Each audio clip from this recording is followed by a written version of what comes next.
Baik. Sudah 11 bulan saya nggak punya kerjaan tetap. Nafkah yang saya berikan ke istri sangat minim sekali. Keluarga istri meminta saya untuk pisah. Akhir-akhir ini istri juga sudah tidak tahan. Istri saya bekerja. Sebenarnya kami masih saling menyayangi. Istri saya masih cinta sama saya. Ustadz, gimana saya menyikapi masalah ini? Apa saya ikuti maunya istri dan keluarga?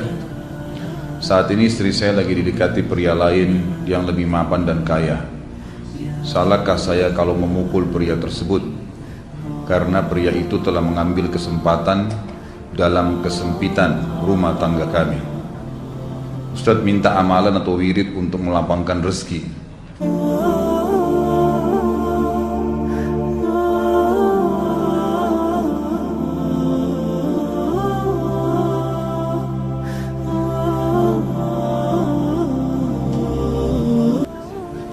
Ini ada hubungannya sama tema nggak ini?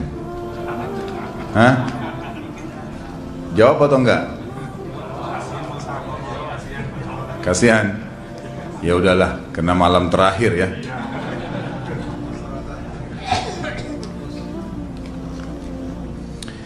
Yang pertama sekali, saya menyarankan Anda saran dari laki-laki ke laki-laki. Prinsiplah dan jangan merendahkan diri di hadapan wanita. Maksudnya begini,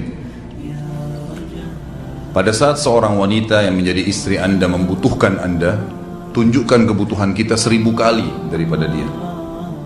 Dia sayang, dia perhatikan, dia siap berkorban. Kita harus 1000 kali lebih hebat daripada itu. Laki-laki memang penaung. Tapi kapan dibalik? Kalau saya pribadi, kapan dia tidak butuhkan, menunjukkan kebutuhan, saya 1000 kali tidak butuh sama dia. Untuk apa Anda merendahkan diri di depan seorang wanita yang kalau memang dia tidak bisa menjadi seorang istri? Karena kapan wanita sudah menyombongkan diri di hadapan laki-laki, tidak akan ada wibawa sama sekali. Ini poin dulu dalam pembukaan. Dan selalu saya sarankan siapapun ikhwah yang minta saran saya dalam masalah rumah tangga, yang paling pertama ini saya ucapkan, saya bukan menyuruh Anda menjadi keras, bukan. Tapi saya mengajak Anda untuk punya prinsip dalam hidup. Wibawa, pemimpin rumah tangga. Dibutuhkan, kita butuh. Tidak dibutuhkan, ya sudah. Masih banyak gantinya. Dia mau ganti laki-laki lain, silahkan. Ahlan wa sahlan, silahkan. Allah akan gantikan penggantinya yang lebih baik. Dan itu harus bisa kita punya prinsip. Memang begitu. Kalau ini kita terapkan dalam kehidupan kita, kita akan sangat mudah hidup. Terkadang subhanallah ada pengorbanan berat.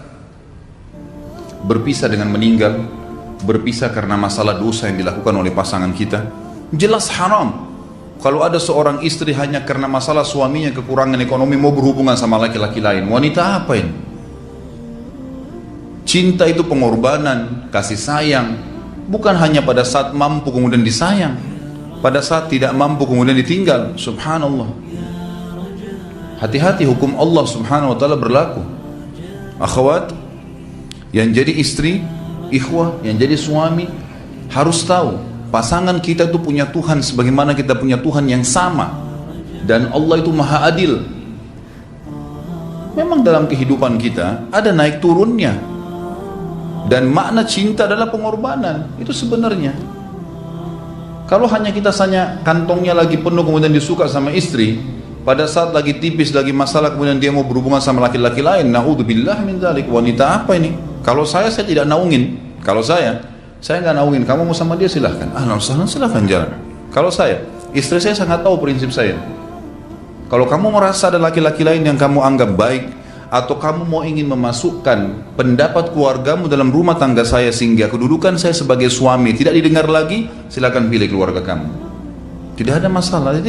Jadi jangan jadikan sebagai beban. Oh, nanti kalau pisah saya hidupnya bagaimana? Saya melarat. Ini kenapa ini? Saya mati kalau nggak sama dia, ya mati bener nanti. Gila kalau nggak nikah sama dia, gila kalau siapa ini? Ini kenapa ini? Keluar dari bingkai hidup itu. Seorang muslim itu hidupnya mulia.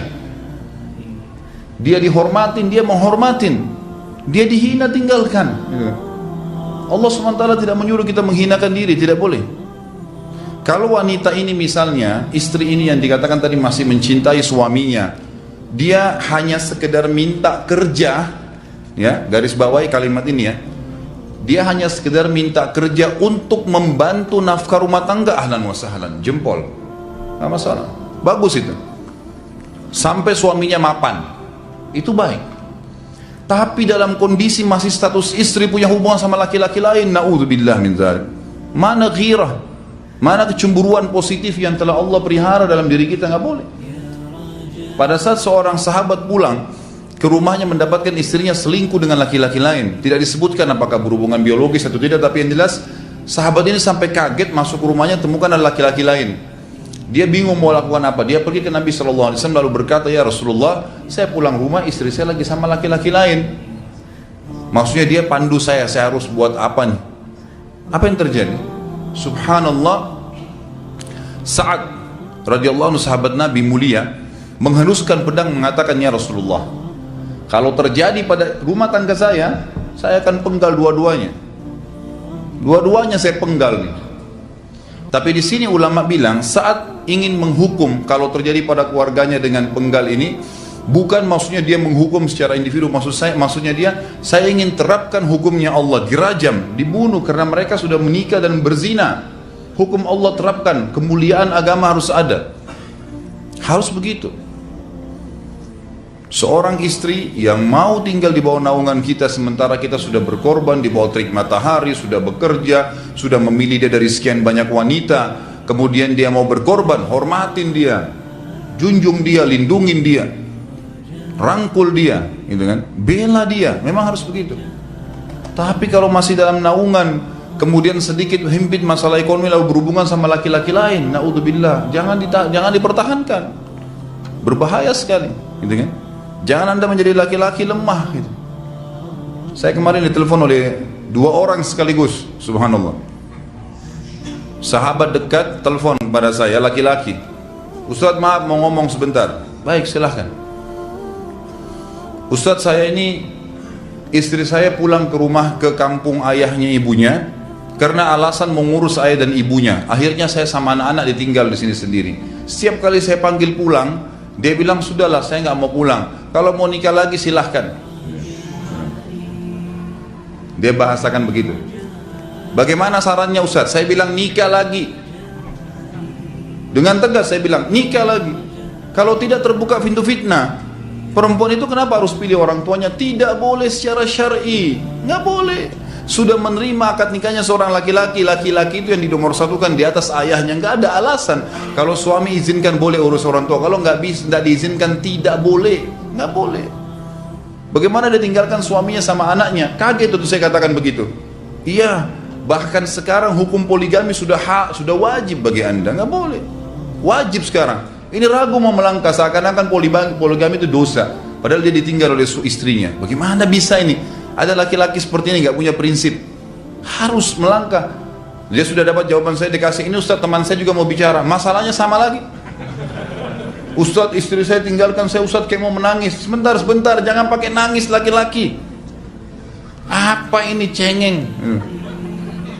Ditinggal wanita nangis, subhanallah. Orang nangis itu ditinggal meninggal Rasulullah SAW, ketinggalan sholat subuh berjamaah, itu nangis. Nggak jadi jihad, nah itu nangis. Ditinggal perempuan nangis, la ilaha illallah. Allah ciptakan perempuan lebih banyak daripada laki-laki. Ini bukan menurunkan martabat perempuan ya. Artinya harus seorang pemimpin itu punya wibawa. Nggak bisa, kalau nggak akan dianggap remeh nanti. Istri itu dinaungin, dilindungin, dididik, diberikan haknya ia. Berikan berlipat-lipat penghormatan sebagaimana dia berikan satu penghormatan, nggak apa-apa. Tapi jangan sampai menginjak martabat seorang pemimpin, tidak boleh. Akhirnya saya sampai bilang sama dia, akhi, ambil keputusan. Kamu mau balik sama saya berumah tangga di sini, atau kamu pilih rumah orang tua kamu? Oh, saya pilih orang tua saya, baik, saya ceraikan kamu sekarang. Assalamualaikum, tutup telepon, selesai. Jangan lama-lama. Cengeng sekali. Udah sujud sama Allah, saya masih berat cintanya Allah. Ia minta kepada Allah subhanahu wa ta'ala, minta gampang dihilangkan dari hati. Sebagaimana dia datang dia bisa keluar, gampang itu. Subhanallah ya, jangan terlalu mencintai dunia berlebihan. Kalau saran saya, kalau istri anda ini tanya baik-baik, kalau kamu bekerja hanya karena mau bantu nafkah rumah tangga sekarang, ahlan wa sahlan, silahkan. Selama pekerjaan halal, antar dia ke tempat kerjanya, muliakan dia, jaga, jemput pada saat pulang, anda pembelahnya, begitu. Tapi kalau berhubungan sama laki-laki, ada subhanallah suami depannya dia, istrinya telepon laki-laki lain dan dia menerima itu. Mana ini? Dalam agama haram, wallah haram itu hukumnya, nggak boleh. Itu namanya dayuth dalam agama. Nabi SAW mengatakan Allah melaknat dayuth. Kata sahabat, siapa itu dayuth ya Rasulullah? Laki-laki yang tidak punya cemburu terhadap pelanggaran agama yang terjadi pada istrinya. Gimana caranya? Nggak boleh dalam agama Islam, gitu kan? Makanya biasakan hati kita terisi dengan cinta kepada Allah SWT dan bukan cinta kepada manusia. Mencintai istri karena Allah yang perintahkan, mencintai suami karena Allah yang perintahkan. Jadi semua karena Allah. Tidak ada kata-kata hilang, tidak ada rugi kalau kita meninggalkannya. Jadi ini hal mendasar yang saya tahu, Allahu alam. Jadi sampaikan seperti itu. Kalau wirid apa? Saran saya adalah memperbanyak istighfar kepada Allah SWT. Gunakan momen musibah itu sebagai kesempatan untuk mendekatkan diri dengan Allah Subhanahu wa taala. Begitu.